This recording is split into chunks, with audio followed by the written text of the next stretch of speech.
For me, like, I fucking love people that are chasing their passion. You know what I mean? Right. Because I know what it's like. Definitely. Like, I've been on that journey nonstop for the last 2.5 years. Yeah. Like, shit's hard. Like, it's really fucking hard. Yeah. Like, not seeing results, not seeing the shit happen. And like, if you have, so many people have championed me when I didn't know shit. And so, like, it's my obligation. Like, people that are winning and successful will always help other people. All right, welcome back to the Vancouver Hustlers, guys. I'm your host, Umar Khan. And I'm your co-host, Joshua Adair. And today we have... Sam Park. Yeah, here we come. Some kind of Here we come. Here we come. Here we come. Let the audience know about who you really are. Yeah, man. So I love business. I love marketing. Most importantly, I love people. Really, like, I love the work that I do. I've really found my passion at an early age. And yeah, I've just been basically building businesses and meeting new people and trying different things and creating different things. Tell them about your journey, about like your whole post-high school. Yeah, man. So I dropped out of school twice, university twice. So I know that's not too common, but I basically started building business when I was in grade 11, got really passionate about building things and seeing an idea transform into something that's tangible and you can actually see it, and watching that have an impact on other people. I thought that was the coolest thing ever. And so, being born from an immigrant family with a single mom, my mom was always saying, hey, you need to get into a good university. And if you don't get in, like obviously that's like the standard that's already set. And so I told her, hey, I got into Western, but I'm not going to go. And so I told her I wasn't going to go. I dropped out. Started building my business, went terribly, failed. I got a disc bulge in my L3 and L4. For anybody that has a disc bulge, that shit hurts. Like, you can't move. What's a disc bulge? It's like you get a herniated disc in your back. Oh. Okay. Yeah, and so you're out, like, you can't walk for 3 months. You're on like codeine, like really like strong painkillers like T4s for 3 or 4 months, and you have like the worst nerve damage in terms of your left leg. And then I had that, and then I'm here like being a dropout. Failed miserably. Told my mom that I was going to take a chance on my dreams. Failed miserably. And I got to a point where I was like, shit, like, I could be stuck in this rut by myself and be depressed. I was honestly depressed. Or I can just make something of this opportunity and create something for myself. And so I basically picked up 2 jobs. Picked up online schooling to get me into SFU, to go into a school again. And then I started building my business at midnight. And so I did 2 jobs, online schooling and business, and basically did all that for 4 months. And then I got lucky enough to a point where I could drop those 2 jobs because I landed a big enough contract through my business. And then I basically was doing business and school full time. And then I just dropped school about like 4 months ago now. And then now I'm basically working on my business full time. Yeah. Talk to us about those 4 months of just putting your head down and just working. Oh, bro, 2 like jobs. 100%. It was the biggest chip on my shoulder because, like, when you tell people, like, hey, when you talk your smack in terms of what you want to do and what you feel like you can do, and convincing people of your dreams and something that you feel so passionate that is right, in terms of like, this is the move for my life, and it fails miserably, and everybody gets to see what you did wrong. It's like the biggest chip on your shoulder because you want to prove to others, not only to others, but more importantly to myself, that gut feeling that I got was not wrong, that I was right. And like busting my ass, like, it's just, you get this next level of focus when you have that chip on your shoulder. You don't care what anybody says. You don't care how hard you have to work. You're going to do whatever it takes to make that happen. And I think that level of relentlessness to, like, with faith, like, because faith without work is dead. Like, if you can't believe that you can be successful, you're never going to be successful, right? Like, you got to be able to see it, feel it, then you'll achieve it, that kind of thing. And then hard work also, like, propels you into that world as well, because the harder you work, the less doubt you have, because you know how hard you work to master that game. And shit like that, man. And you just, like, you just put your head down and you get to work. Yeah. Literally, you wake up every single day, you get to work. So that 4 month, no, like, going out and no friends and nothing now? I, like, for the first year that I dropped out, I didn't go out. I didn't see any of my friends. Like, I just worked, like, every single day. Right. Yeah. And what was the motivation behind that? The biggest motivation, so for me, we came to Canada when I was 7. We had $2,000 in our bank account, and I had 2 older sisters with a single mom.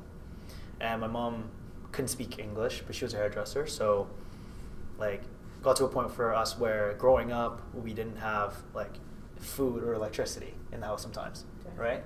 And when that shit happens, you're like, damn, I'm the man of the house, right? But I see my family struggling every day. And when you see that, you can't not feel driven at an early age. And especially, I don't know why, but the way that the world works or God works is everything has perfect timing and scenario. So for me, like, I ended up living in a 1-bedroom with 4 people until I was 16. Wow. Right? And so being at that place, and then I ended up going to school in the richest part of town. Wow. Like, all my friends have $10 million homes. Like, North Shore. We're talking British properties here. Dang. Like, they have Rolls Royce, they have Lamborghinis in their garage. Like, and I'm going back and forth between my world and their world every single day. Wow. Like, all throughout elementary school, high school.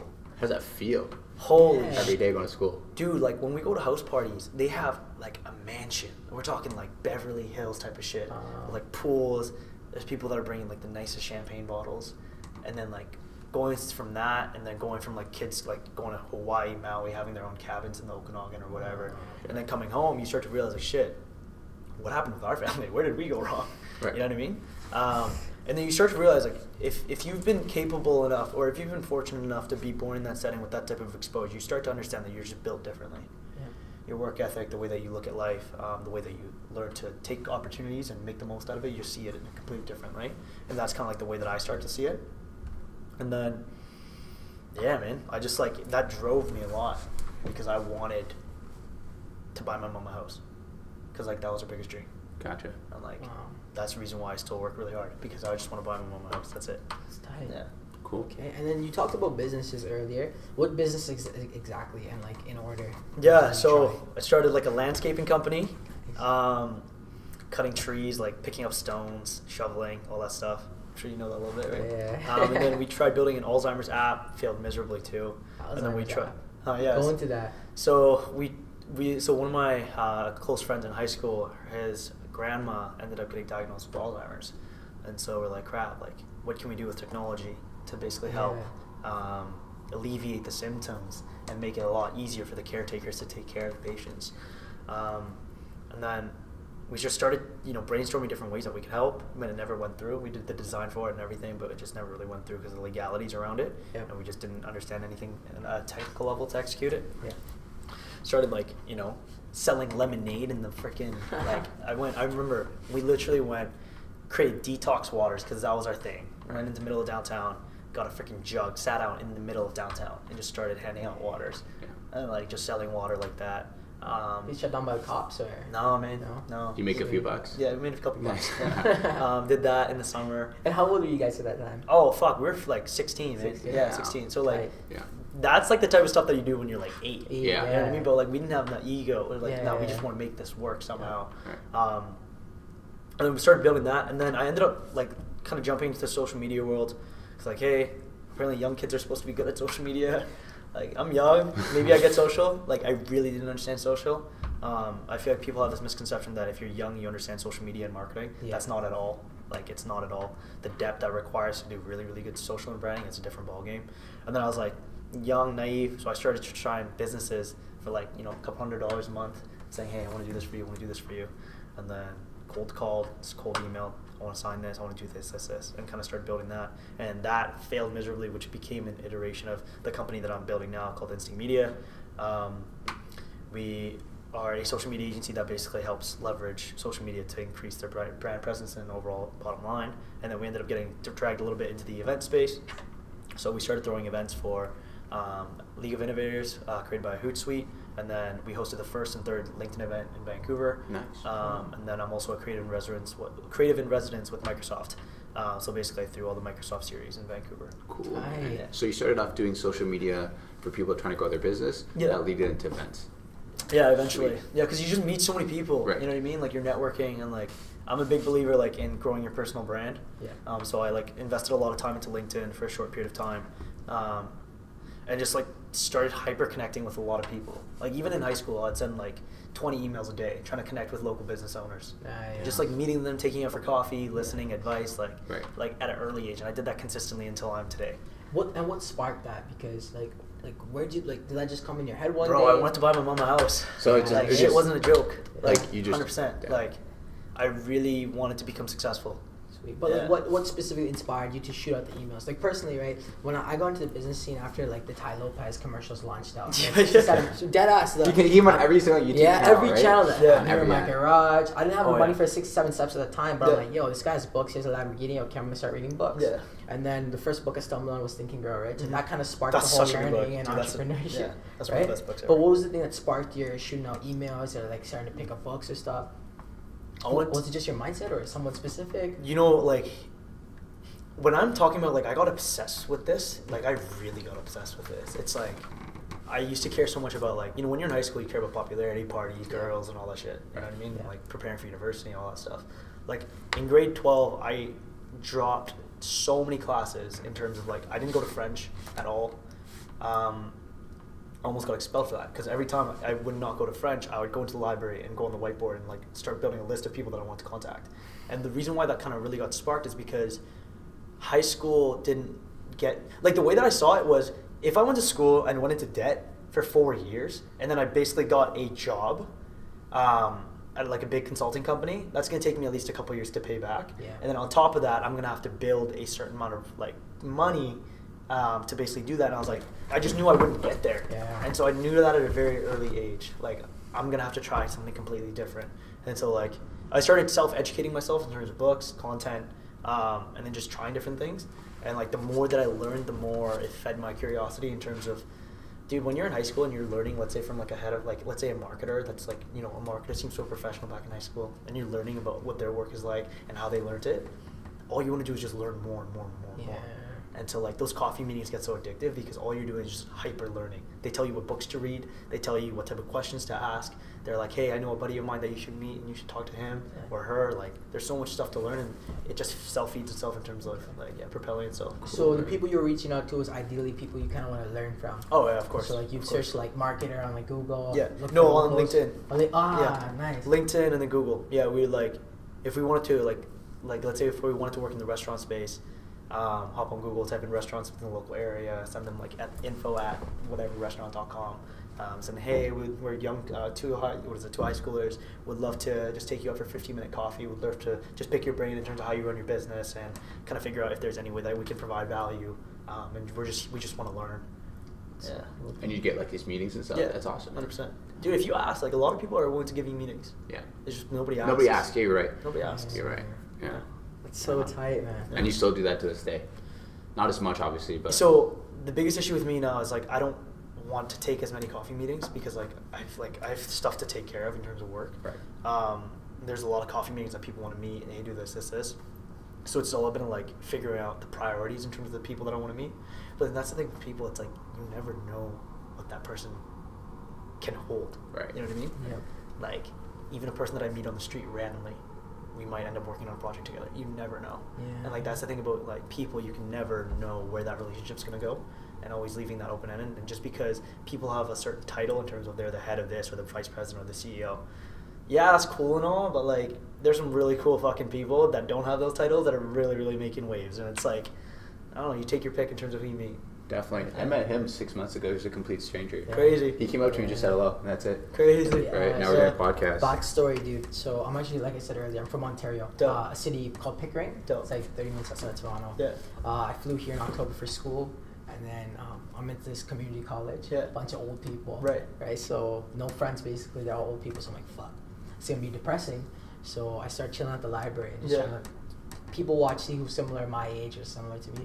I see Josh, he has his vlog camera at the time, and at the time I was vlogging too for my cell phone. I went up to these guys and I started talking to them. So it was That's like, dope, man. I was That's nervous, it. but That's it, right? that's it. And boom, Right. they took me to, That's like, so right. How hard is my favorite. vlogging? I the don't know. recording's easy, I shot like man. 4 or Recording's 5. easy. The editing. Yeah. Do you guys do editing. daily vlogs?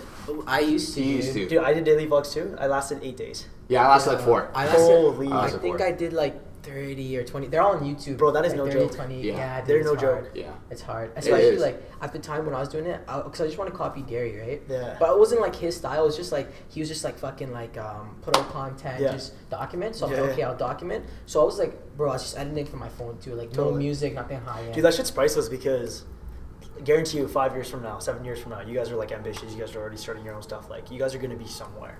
right? You guys are probably going to be successful. Yeah, put in No, the without a work. doubt. Like, you guys already got it. Appreciate that. But it's just like, Yeah. in 7 years, that piece of content, like the first initial, Yeah. like, dude, That's that's good. gold. Go look back I at it, know, yeah. dude, you guys can pull that back and be like, when you guys have a personal brand Yeah. built, you guys are like, dude, like, this is how I started. Yeah. And like, that becomes a channel and a medium for you to inspire like millions of other kids or teenagers or people that are young that are really wanting to start their own stuff. That's so true. Thanks. Yeah. I really Yeah. appreciate it. Do you ever think about doing that? Just even with like your cell phone? Oh yeah, no, of course. I do that on like, I try to do it on like a. 'Cause I know like Gary 3 to Parker does it. Yeah, on Yeah. a 3 to 4 month basis, I try to do it. Yeah.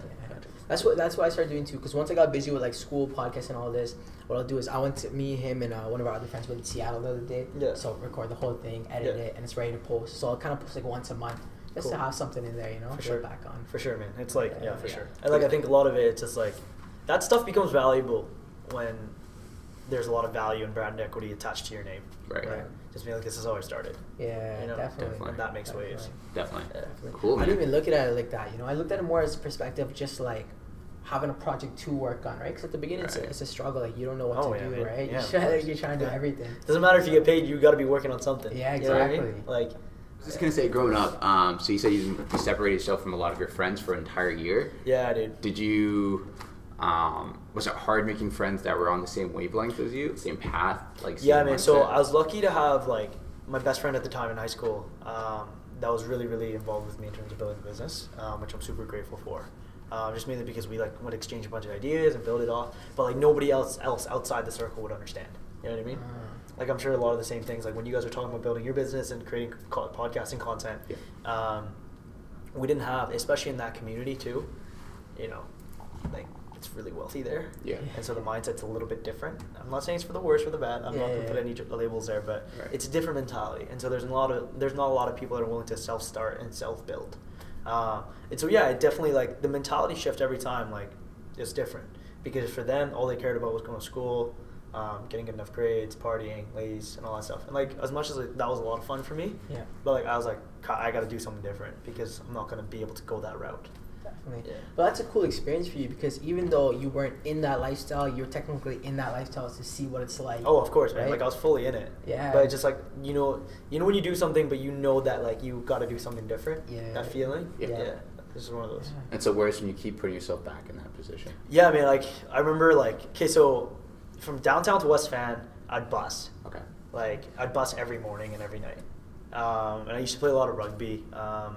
And so what I would do is, let's say if there was a party and if we went out in West Van, I would bus. But then in my bag, I would bring a bunch of different things with me. I'd bring a notepad with a pencil, paper, and then a book. Okay. And so the reason why I would do this is because I was so, I'm like looking back and I was so obsessed.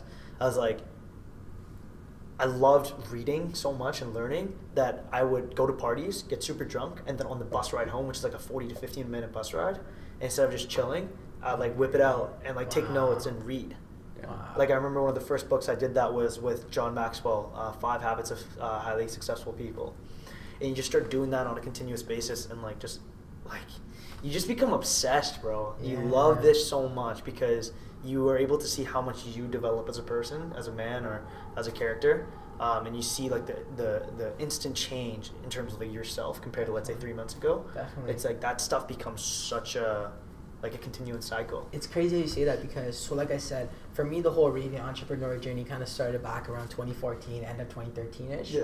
Right? And it didn't really kick in. Like, there was never consistency. It would be like, I'll read a book, like a few chapters, then put the book away, do Yeah. something else. Yeah. Then I was landscaping, then social media, you know, always hopping around. But it wasn't until like this year, January, where I was like, okay, you know what? I'm going to try to bang out a book a month. Yeah. Right? Let's make this thing legit, yeah. Right? So, 100%. and once I did that, right, it was finally now, after 3-4 months in, where right now I'm in compound effect, where I actually feel like, whoa, there's like things changing in my Oh, life. 100%. You know, like I'm waking up early, I'm cleaning Bro, my 100%. room, like things are just getting sharper. I'm making myself, I'm getting to school on time. You know, like 100%. dishes are clean, and you start realizing the thing. Bro, that you're, like on that becomes track, 100%. That you becomes know? your standard too, and like Exactly. you can't go ever below that standard anymore because you know what's possible in terms of your capabilities. And if you ever go below that, you'll start to drive yourself insane. Especially if you become obsessed with improving yourself, and like it's like, and then everybody's gonna be like, "Yo, why are you holding yourself at such a high standard?" It's like, bro, you don't even know what it's like on this Yeah. other side of the world. Yeah. You know what I mean? Yep. Yeah, I was man. actually, so right now I'm reading the Compound Effect, and I think this is chapter 3, where it's like there's like a perceptor in your mind which kind of makes you ignore a lot of things, Yeah. right? Kind of like we're just chilling in this room, and there's just some certain aspects of this room that we're ignoring. Like there's a lot of seats here, but we're not really focusing on that, or maybe sounds that we're not focusing on, right?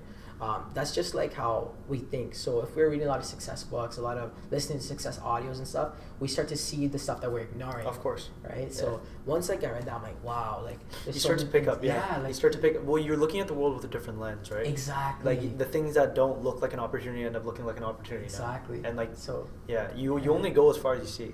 Yeah, right? Definitely. So talk a little bit about how did you get connected with LinkedIn and Microsoft? Yeah, man. So to start with Microsoft, I got introduced to their community manager, and like back then I was like trying to create something at that point still, and I'm always still trying to create, but that time like still trying to pay my bills, still trying to like create more clients, and like figure out different ways to help grow this thing that I'm building. And so I thought events was a really good idea because I could basically host events, fill out a room of potential clients, and then people would see me attached with Microsoft's name and then the speakers, and they'd be like, wait, this kid's young, talks about social media, maybe he knows what he's doing, and maybe I'll sign him as a client, and then yada yada yada. Mm-hmm. Like that's the reason why I started doing it. And so I was like, I pitched Microsoft, I was like, hey, I want to throw an event for you guys. I was like, let's do it. And I brought in shared Khare is like one of my like bros ever. He's a legacy documentarian. He's like documented like the Dalai Lama, like some like what is it, the Red Hot Chili Peppers, Meryl Streep, like some really crazy people. And he's like, bro, let's do it. I'm gonna bring a guest for you, and then let's set up the whole entire thing. And then I sold out the event. We threw it on, and then that's how it kind of started. And they're like, wow, we love what you guys did. Let me know if you guys want to do it again. And then we did it again and then again. And then with LinkedIn, I told you that I really love personal branding. Yeah. The biggest thing that I started to realize it's better to create a fish farm than go fishing every single day. Would you guys agree? Yeah. And so one of the big things that I started to do is create content, because if you create content, that's bait, right? And people are going to flock to your content the same way that you guys are doing. And so what I started to do is hack LinkedIn's algorithm in terms of like what's going to get the most amount of exposure and engagement, like what other influencers do I need to work with, like video content, written content, what do I need to do? I started scaling that for like 6 months, and then I ended up averaging like nearly 500,000 views a month on LinkedIn. Yeah. And that gave me a lot of exposure in terms of who is this kid with a pink ass background on his face. Like, who is this guy? Yeah. And then that allowed me to basically say, hey, there's no events that are happening in Vancouver that is just associated with LinkedIn. So I was like, hey, I want to throw an event. Flew in a couple speakers from New York, and then using my network, I brought in 3 other speakers, and then put together an event where we talked about the evolution of social and marketing and digital. Wow. And then I was able to sell at that because I already built such a strong community in terms of people looking at what I was doing via LinkedIn. Yeah. And what kind of content were you pushing out? Everything from personal development, shit that I was going through, failures, build what it's like to build a business at a young age, what it's like to drop out of school, different marketing strategies, business tips, just like everything that I'm learning, I just regurgitate back on that platform. And then it's an automation thing where it's like you have like Instagram. The reason why Instagram, there's like a bunch of influencers that comment on the same stuff together is because the more comment that it gets and the more engagement in terms of likes and comments that it gets as soon as you release it, let's say within the first 2 minutes or 5 minutes, Instagram's going to see that and then rank that higher in terms of someone else's newsfeed. LinkedIn is the exact same way. So on Facebook, when you basically comment on someone else's post, you can see like your friend commented on this post and that person's photo shows up. LinkedIn's the exact same way. So if you get, let's say, 5 to 10 people to comment on your post, 5 to 10 people's network is going to see your post. And so that allows it to go viral. And so you start scaling it. It's like every single post is getting like 100,000 views, 120,000 views, 250,000 views. And everybody sees your content. Yeah. And so that's how we kind of scaled it in the beginning. Yeah. And how'd you figure that out? Like is there some LinkedIn books you've been reading? Or no, bro. Like you watch other people that are creating. You know what I mean? And like you just like the more that. So my education was just listening and looking at stuff. Okay. So I studied like Gary Vee's whole entire model in terms of why he's creating in the way that he does.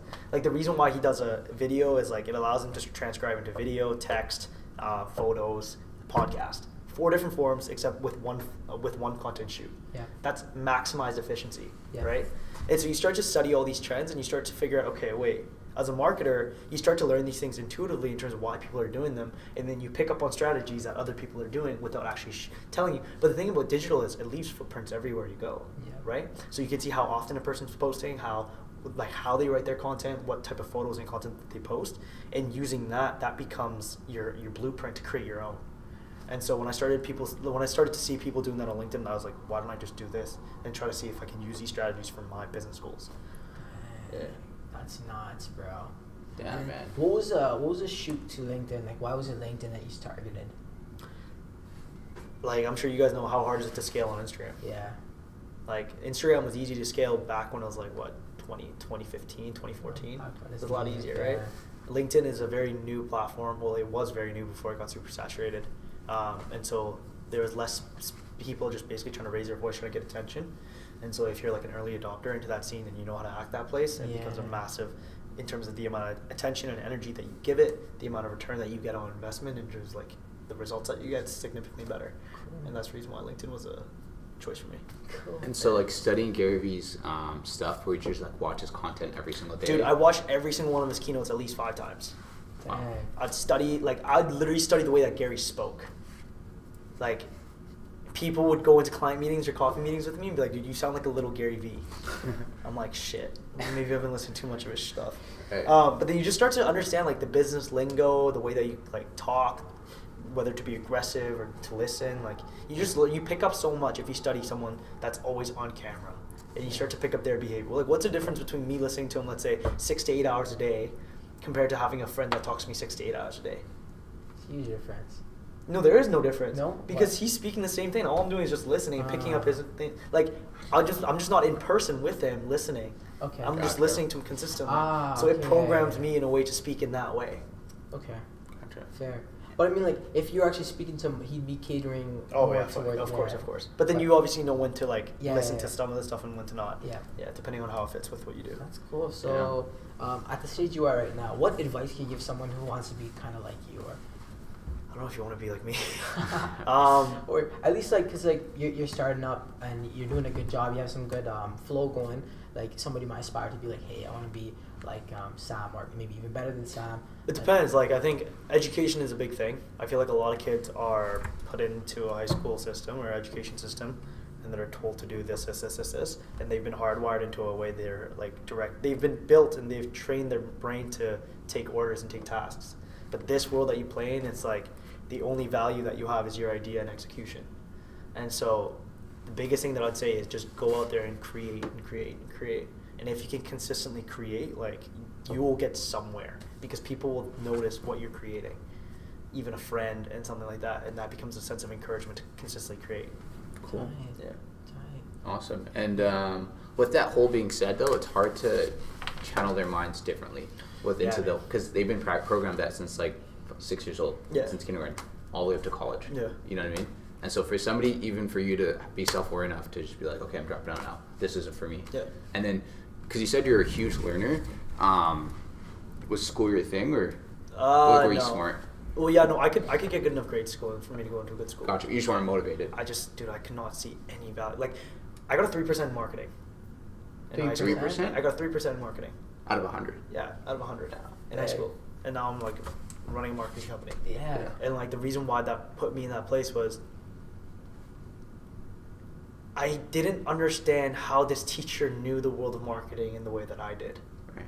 And, like, I understand everything that you're saying, but how are you going to teach students when you never, ever marketed anything in your career? Right. I never understood that, even with school.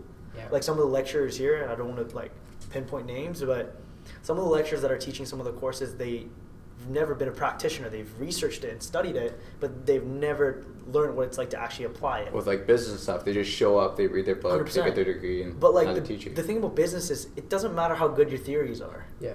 If it doesn't work, it doesn't work. Yeah. And, like, the biggest thing that you'll start to realize when you're trying to start your business, it's actually better not to create theories. It's just get a bunch of noodles and just stick it on the wall and see whatever sticks, and then you just run with whatever sticks. That's the best case scenario for business in the beginning. Definitely. I was also listening to Jay Shetty and Gary Vee. They had a podcast a few days ago, right? I'm pretty sure that one where they're saying, like, entrepreneurship's kind of like basketball. In the sense that, like, you could read all the basketball books in the world. Dude, you gotta shoot. You gotta hoop. Yeah. You gotta hoop, man. You're not gonna learn how to dunk by learning how to, like, studying how to dunk. Exactly. You just gotta jump and jump and jump and. And then there's a lot of lecturers who they read the textbook and they kind of teach you. And well, ask them. Are you actually running a business that's generating income, like profit?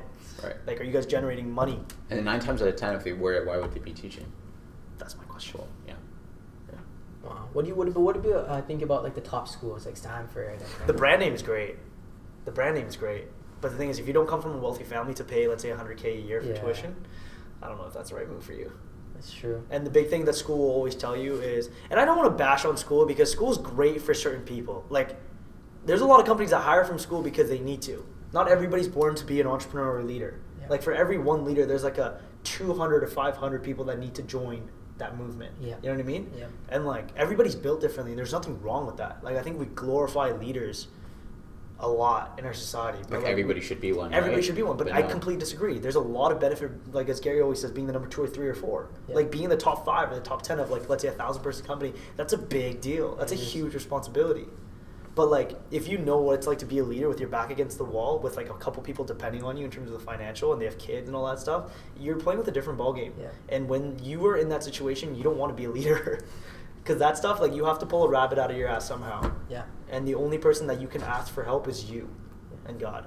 Right. Exactly. But That's the thing. Right? Being a leader is essentially like carrying the torch. Yeah, right? man. And the 100%. reason why people use that example is, I was also listening to this in a podcast. I don't remember who it was, but the reason why they use that example of carrying the torch is usually you have a torch in a dark, scary place, right? Yeah. So you need that one person to be 100%. carrying the torch. 100%, Right? man. And when I heard that analogy, I'm like, whoa. Yeah. You know, put perspective that being a leader is not just the glory of having the money, the company. It's like, well, there's all these people you have to feed now. Oh, yeah, 100%. If your man. company closes, It's or a if you- real deal. Yeah, like everybody's like, yeah, I want to run a business. It's like, man, if you guys understood what it took to run a business, like, it's not a fucking joke. Like, that's what me and Josh were talking about this morning, where people nowadays, they'll just throw CEO in their bio. Or like founder of a or company. like founder or thing, something, right? Yeah. Well, they don't even understand the responsibility. Like, well, you're a CEO of a one-person company. Yeah. That you started like last month. Well, you know? you can't be a CEO of a company if you've never made money. Right. Exactly. You know what I mean? Like, I hated the term entrepreneurship or founder until I made a single dollar. Yeah. And I still was uncomfortable with that. Right. There's a lot more clout in terms Exactly. of being like, a self-starter. It's and stuff like because it's cool now, right? Yeah. It's But like- if you join it for the sake of being cool, like, you'll never make it. You'll get Exactly. exposed. Yeah. Exactly. Yeah. When this all goes away. Oh, yeah, no, it's just, you'll never last. Yeah. You just won't last. Yeah. You know what I mean? That's Like, true. for a person to stick through their dude, like, It's like a marathon. if you guys are really, like, this is something I realized within every, like, let's say a dream chaser or anybody that's super passionate about what they're doing. Your passion can be your wings in terms of, like, letting you fly to different areas, like, give you the freedom to create and do things with so many beautiful people. That's, like, one of the best things about this. But your passion will also bring you down to your knees and make you cry and weep like a fucking baby. Like, it's not a joke. If you're really committed to your Definitely. dreams. If you're really committed. Definitely. But expand on that. Like, what do you mean? Like I was saying, Like- like, your passion also becomes your greatest shackles. Because, like, you feel like you're never going to reach it in that No, sense? no, or- because there's so much tremendous amount of responsibility that comes with carrying a passion. Because your passion, when you find your passion, you start to realize it's not about you anymore. It's about serving others. Yeah. And when you're responsible for changing the world because you found what you need to do, that responsibility is very, very great. Because every single day, you don't wake up just to serve yourself. You wake up every day to serve others. And that's where like your purpose is found. And that's how your purpose is found, right? And that's how you're like, shit, I have no choice but to get up. And there's always going to be ups. There's always going to be downs. Dude, everything works in cycles. Right. Everything. Webs and flows of life, every time.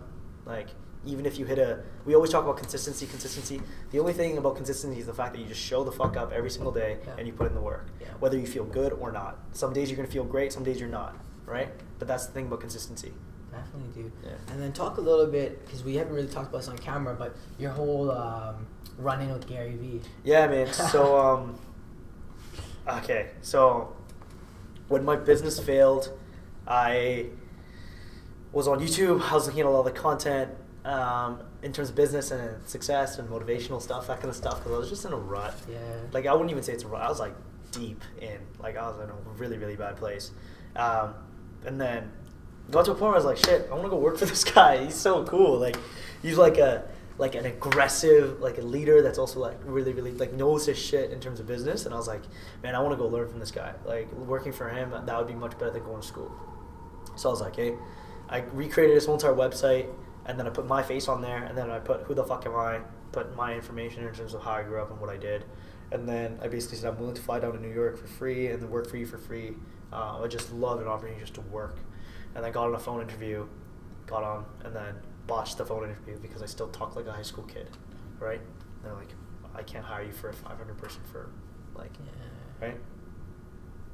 And then it got to a point for me where I was like, okay, not gonna give up here. So I went to H&M. But how'd you get that phone call though? Like through email or something? I literally created the website, bought the domain, and then I sent it over to the inbox of Team Gary Vee, right? And that wasn't even a thing back then. I just literally sent it over to info@vaynermedia.com, Gotcha. right? And then I basically, and they noticed that, like, they gave me the phone interview. I botched it, and I was like, shit, not gonna give up. I went to H&M. I remember, like, I had like $32 in my bank account. I bought like the cheapest pair of dress shoes that I could find at H&M. They're like what, $24 plus tax. Bought one. I sent one shoe in a box with a letter inside saying, hey, this is to represent that I got one foot in the door. Please allow me to bring the other shoe down in person to represent that I got both foot in the door. I'd love to work for your company. No response. Like, first week, nothing. Second week, nothing. Third, fourth, nothing. I'm like, shit. I'm like, third time's a charm? Because creativity is like what will always define, like, let's say, a failure from a success. And so the way that you approach a problem, so I was like, hey, you know what? Let's try Instagram, because that's apparently what I'm supposed to be good at. So if you have one of those pictures, and you can blow it up into like 9 different things, so you don't have to scroll. So you can just scroll through it without actually having to click. I did that with my resume. So I put my face on there and I said, this is my introduction 2.0, put my introduction, why I wanted to work there, how I wanted to work there, and what I wanted to get done while I work here, and then put a little bit of like the work that I've done, and then put my contact information. Followed everybody on Gary's internal team in terms of like their head of HR, their business development, and then the filmer, D-Rock, and all those guys. And I basically left a comment on every single one of their most recent pages, and I basically made the Instagram account called VaynerMedia Alex, and Alex was the head of biz dev for Gary Vee at that time, and he still is. I tried to get his attention, and I went to bed, woke up next morning, Gary Vee tweeted it on his Twitter, and then I was like, fuck, this is so dope. Right? Oh, yeah, that's sick, man. Holy cow. And then, did you take that offer? So, no, and this is the part where everybody's like, what are you talking about? You worked so hard. I don't know what it is, man, but like I really just started developing a relationship with like a higher being, you could say. So for me, it's God. I'm a Christian, and so for me, like I started to develop a relationship with a higher being, just knowing that the world is much greater than you are. Yeah. And there's certain things that you just like get told. You're like this is not the right move. You just feel it like initially with your gut. And so for me, when I first dropped out of school, like I got that big gut feeling, and that me dropping out of that was going to be the first example that I got to see for myself. Is like, is this what a gut feeling felt like? Because I never realized what a gut feeling felt like. And so learning how to trust my gut more, that became the first experiment. And for this one, I was like, shit, I got the same thing. I was like, no, like you need to start your own company.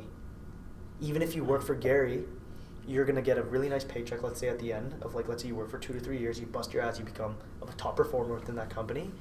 You're going to have a nice salary. You're going to be in New York, the hottest city ever, like the dopest city ever, with the dope ass story, working for the best company that you ever wanted to work for. But then the biggest thing that you have to realize is like, the main goal for you dropping out is to start your own company. How hard is it going to be to drop out when you have a car, when you have a nice place in New York, with a nice salary when you're 23? Yeah. Like how hard is it going to be to start that when you're 23? Yeah. And having to restart that and like thinking about kids and getting married and all that, like that's ridiculous. You can't do that. Like it's gonna be so much. It's gonna take such a bigger toll on me personally. Mm-hmm. So I was like, nah, let's cut the cord right now. Let's do it while I'm 18. Let's start building a business while I'm 18. Let's see what I can do. And then I basically said, okay, if I can do this within 8 months, what can I do in 4 years? I started thinking about that logically. What can I do in 4 years? What can I learn in 4 years with what I've been able to do so far? If I'm able to do that for a 4-year trajectory, like I started to logically justify what was correct and what was not.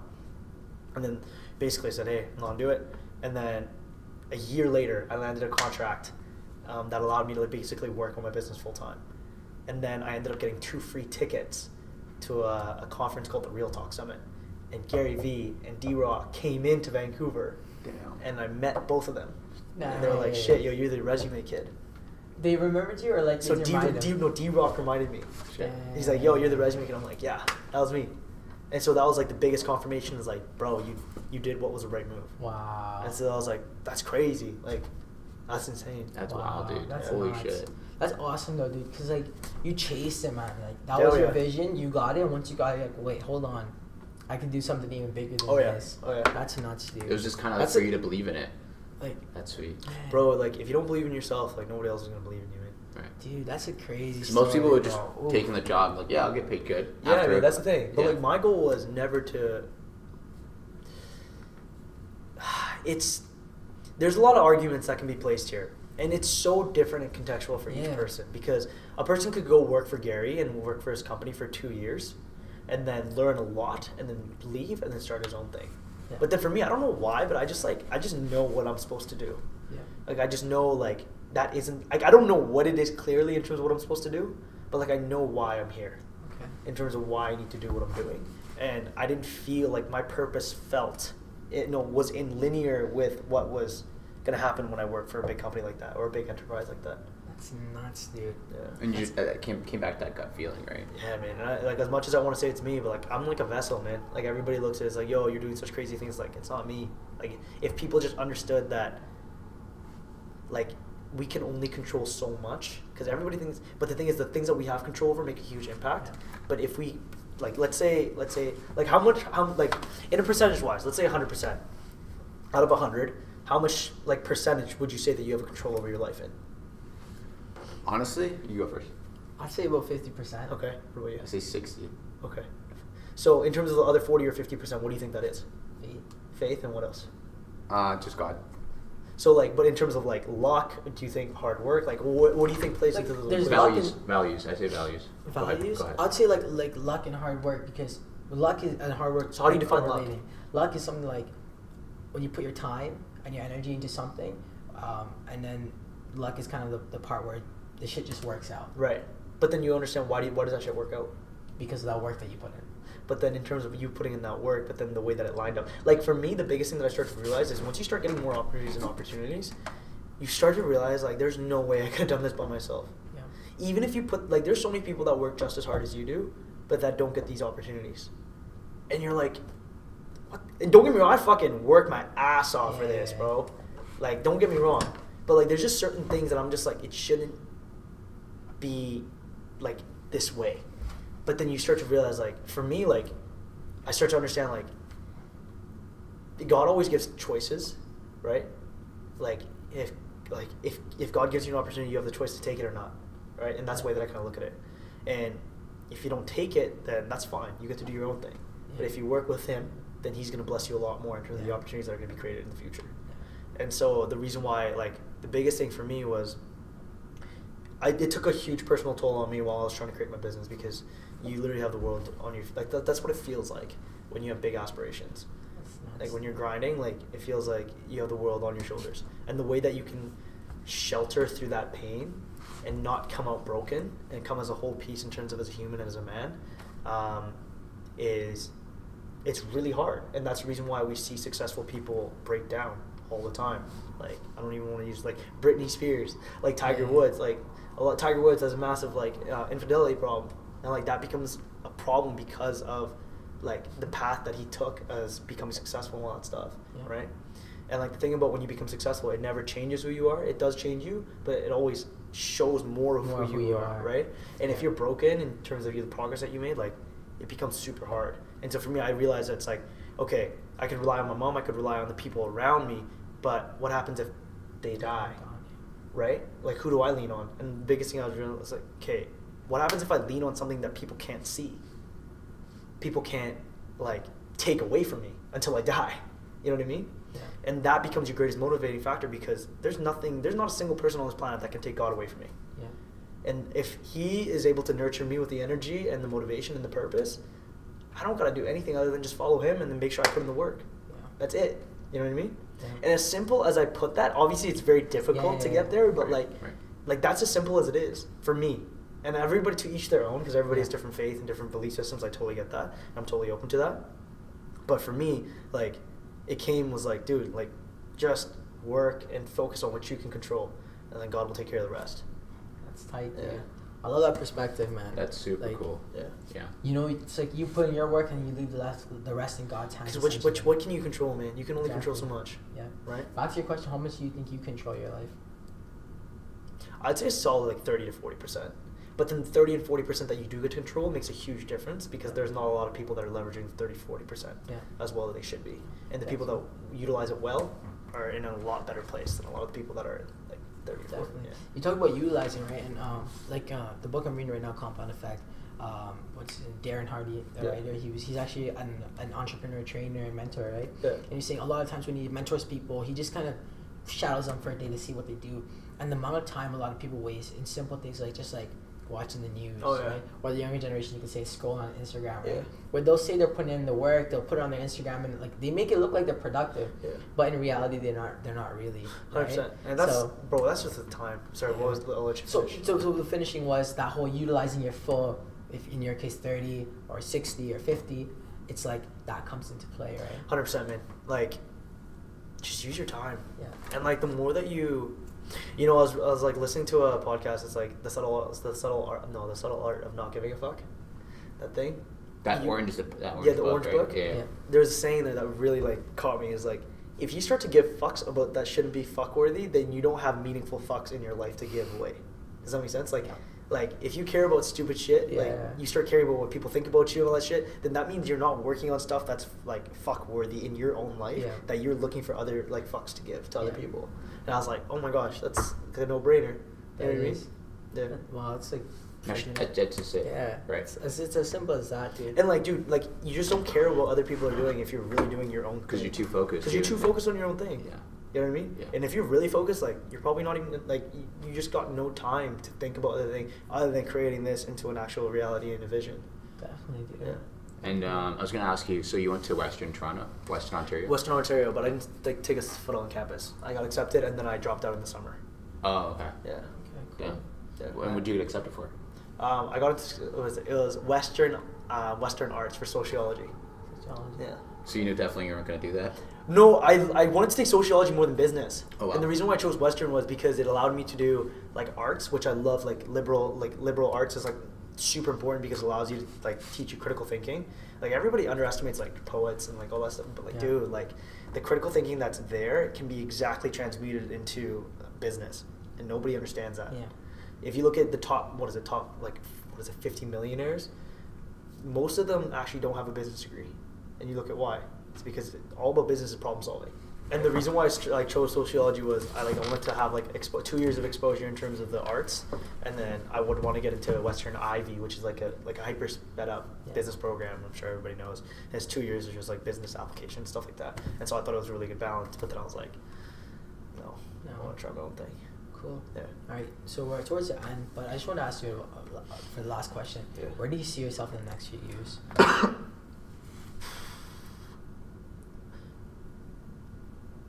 Let's do A 10 two-part. years. Like, no, where do you see yourself in a few years, and what's your ultimate goal? My ultimate goal is to build an establishment where people work with their faith, not just with their own two hands. Because the biggest thing that I see in terms of business is people come out of the business system very broken. Yeah. In terms of they're either burnt out, they're all this stuff, and I totally understand the nature of that, but I feel like there's a lot of ego and pride in terms of business, and that's fine. Like I totally understand, it's the game. Yeah. But if more people understood that they don't have to rely so much on their shoulders to help, define what they need to do, and like in other people's words, ask the universe or ask God or ask like a higher power in terms of understanding what their purpose is and really, really working towards that relationship. And I want to become a leading example of what God can do in someone's life. And like that's all I am, man. I'm just a vessel. Like I always say that. Like I'm just carrying the message. I'm not doing anything like specific. And then in terms of where I see myself throwing big events, man. I want to do a big event. I want to bring really, really cool people together. I want to change how people do business. I want to change how people interact, in terms of like in the business world specifically. And then I also want to change how people look at how to attack business. Like the same way that Richard Branson really opened the gateways in terms of what it's like to be the creator of Virgin, whether it be Virgin Airlines, Virgin music record label, having a freaking like boutique like wedding company, like so many different things, and like he did that all without a college degree. Yeah. And like he completely changed the game in terms of how people approach business, and I want to do that too with my own work. So for the ending, pretty much what we do is a 60-second hustle. Cool. So you look at that hammer, you get up to 60 seconds to get something off your chest. Yeah. Maybe to a younger version of you that was struggling, or somebody out there that's on the same path as you, Dope. or maybe struggling to get started. Yeah. And we also have another segment where you call somebody out. Cool. I think the biggest thing is like you got to believe in yourself when you're working, and it's all about consistency in terms of how hard you work, and also like figure out who you are first, because even if you work really hard, and I feel like a lot of people, if you don't know what you like, then figure out what you don't like. That helps you filter out what you do actually like. Like if you're doing something that you hate, you're probably going to be daydreaming about something that you actually love. And so learning how to figure that out and then figuring out those truths and then working your ass off to figure out what those truths are and creating something out of those, I think that's the biggest key. Nice. Awesome. Sweet. And then who do you want to call out? Call us. Brett Barron. That's it. Awesome. Brett. Sweet. Brett, we're going to have you on next podcast. Sweet. Awesome. Let's get it. Awesome. Thanks for coming on our show, man. Thanks, man. Appreciate Until it. next time. Boom. Peace. Yeah, here we come. some kind of Here we come. Here we come. Here we come.